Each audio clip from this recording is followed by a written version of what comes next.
তারা সবাই খুব ভালো মনের মানুষ। আপনাদের সাথে বসে প্রথমবারের মতো পরিবারের ফিলিংটা বুঝতে পারলাম। এখানে ঘুমাচ্ছ কেন? রুমে গিয়ে ঘুমাও। আচ্ছা ঠিক আছে। আপনার কি কোনো জমজ ভাই আছে? আর থাকলেও সে কি মেলায় হারাই গেছিল নাকি আপনি হারাই গেছিলেন? না তো, না আমার কোনো যমজ ভাই আছে, আর না তো আমি মেলায় হারিয়ে গেছিলাম, না আমার কোনো ভাই। তুমি এসব কেন জিজ্ঞাসা করতেছো বলো তো? না স্যার, তেমন কিছু না। আমি তোমাদের গ্রামটা একটু এক্সপ্লোর করে আসি। তুমি এখানে কেন আসছো আরিয়ান? আপনি আমাকে বলতেছেন? তোমাকেই বলছি, যেখান থেকে আসছো সেখানে ফিরে যাও। আপনি কি বলতেছেন আমি কিছু বুঝতে পারতেছি না। তোমার বাবাকে আমি চিনি। এই সেই উঠান, সেই কান্নার শব্দ। আমি এতিম হয়ে গেলাম কাকা, এই দুনিয়াতে আমার আর কেউ থাকলো না, এতিম হয়ে গেলাম আমি। ইদ্রিস আত্মহত্যা করে নেন, ওরা ওরে মাইরা ফেলাইছে। স্যার আমার বাবার কেসটা। আপনার বাবা ইদ্রিস হোসাইন। ও সুইসাইড কেসটা? স্যার সুইসাইড না, আমার বাবাকে মার্ডার করা হয়েছে। আপনার বাবা মারা গেছেন, আপনার মাথায় এ সময় অনেক কিছু ঘটতে পারে।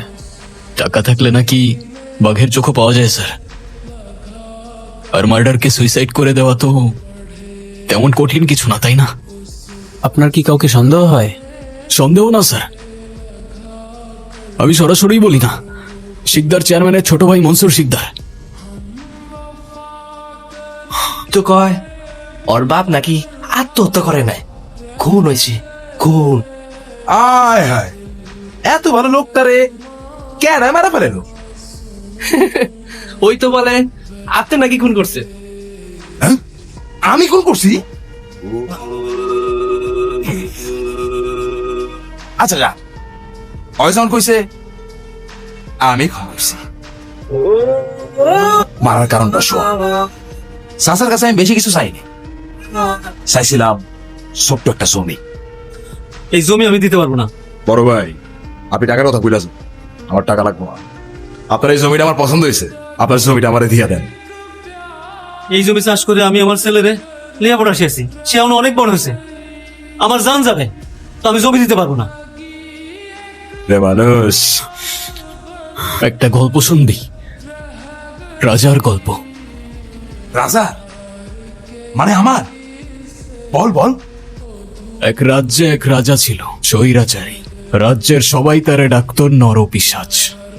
সেই মজা পাইছি, বল বল। মানুষের উপর জুলুম করাই তার একমাত্র নেশা ছিল। কিন্তু দুঃখের বিষয় কি জানিস? সেই রাজা নিজেও জানতো না যে তার রাজত্ব খুব বেশি দিন আর টিকবে না। কারণ এই দুনিয়াতে সব স্বৈরাচারেরই পতন হয়। সেই মজা পাইছি, তারপর?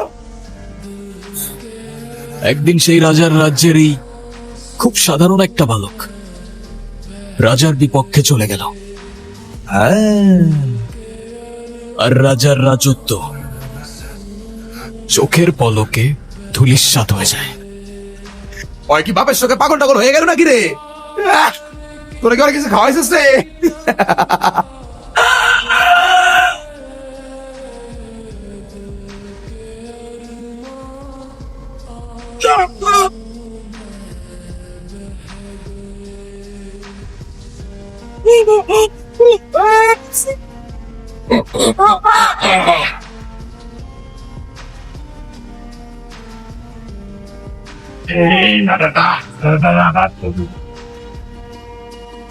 বালকটা অনেক সাহসী ছিল, কিন্তু দুঃখের বিষয় হলো বালকটা রাজার কোনো খেয়াও চিনতে পারল না। আরে নদীর ধারে পাই শ্বাস চলতেছিল, কেউ জানতো না, শুধু আমি জানতাম। তোমার শহরে পাঠাই দেই, নতুন জায়গায় নতুন পরিচয়ে বাঁচতে পারো। সবই তো শুনলা, এখন যত দ্রুত সম্ভব এখান থেকে চলে যাও। চলে তো যাবই কাকা, কিন্তু তার আগে অনেক হিসাব বাকি আছে। কিসের হিসাব? পাপের হিসাব, পাপীর হিসাব, প্রতি ফোঁটা রক্তের হিসাব, আর এই মাটির হিসাব। কি করতে চাইতেছো তুমি? মনসুর তো রাতে বাসায় আসেনি, আর ও তো বাড়ির বাইরে থাকার মানুষই না, বাড়ির কি ওর খবরও জানে না। কি বলো? হ্যাঁ, হ্যাঁ, ফোনও তো অফ, ধরতেছে না। ছোট স্যার দেখছেন, রাজা যখন নিখোঁজ, প্রজার ঘুম হারাম। কোথায় রাজা, কোথায় রাজা, কোথায় যে আর খুঁজি। রাজার প্রাণ সংকটে, তাই প্রাণটা গেল বুঝি। স্যার আপনি এগুলা কি বলতেছেন? আমি তো কিছুই বুঝতেছি না। আসো আমিন, তোমার একটা গল্প শোনাই। জি স্যার, বলেন না। মনে করো তুমি একটা রাজ্যে থাকো, যেখানে রাজা তার প্রজাদের উপর অমানসিক নির্যাতন করে, যাকে খুশি মেরে ফেলে, জমি লুট করে নিয়ে যায়। তখন তুমি কি করতে? স্যার আমি তো সেই রাজারে পুলিশে দিয়ে দিতাম। তারপরে তো দেখি নাই। গেল কোথায়? এই শোন, তুই এদিকে আয়। হ্যাঁ, তুই এক কাজ কর, থানায় যা। পুলিশও যে তাকে ভয় পায়, শত হোক রাজা তো।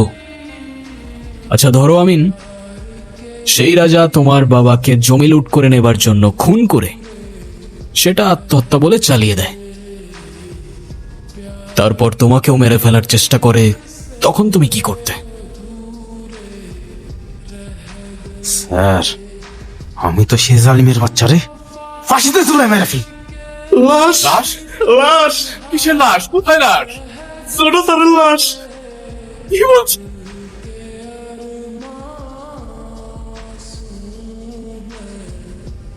তুমি কোথায় যাচ্ছ?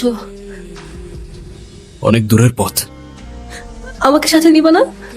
এখন তোমার পরিবারের তোমাকে প্রয়োজন, তাদের পাশে থাকাটা তোমার দায়িত্ব। তাহলে শহরে এসে দেখা করবো আমি তোমার সাথে, তোমায় কল করবো আমি। আমি হয়তো তোমাকে বোঝাতে পারিনি জুই, আমি তোমার জন্য না। তোমার জীবন আমার জীবন, তোমার পথ আমার পথ অনেকটাই আলাদা। আমি চাই না আমার সেই জীবনের সাথে জড়িয়ে তোমার জীবনটা নষ্ট করে ফেলো। আমাদের মধ্যে যত দূরত্ব থাকবে, তোমার জীবনটা ততটাই সুন্দর হবে। তাহলে আমাদের আর দেখা হবে না? জানি না।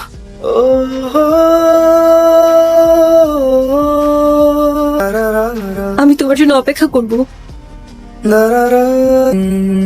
চলে যাচ্ছিস বাপ, কতদিন তোর মুখটা দেখি না। তুই তো সময়ই পাস না। যদি সময় পাস তাহলে বাপটার এসে একটু দেখে যাস। বাবা, তুমি আমার কাছে সবসময় সময় চাইতে আর আমি ব্যস্ততা দেখাতাম। আজ আমি তোমায় দেখতে এসেছি বাবা, কিন্তু তোমায় দেখার ভাগ্য নেই আমার। আমাকে মাফ করে দিও বাবা, অনেক ভালোবাসি তোমায়।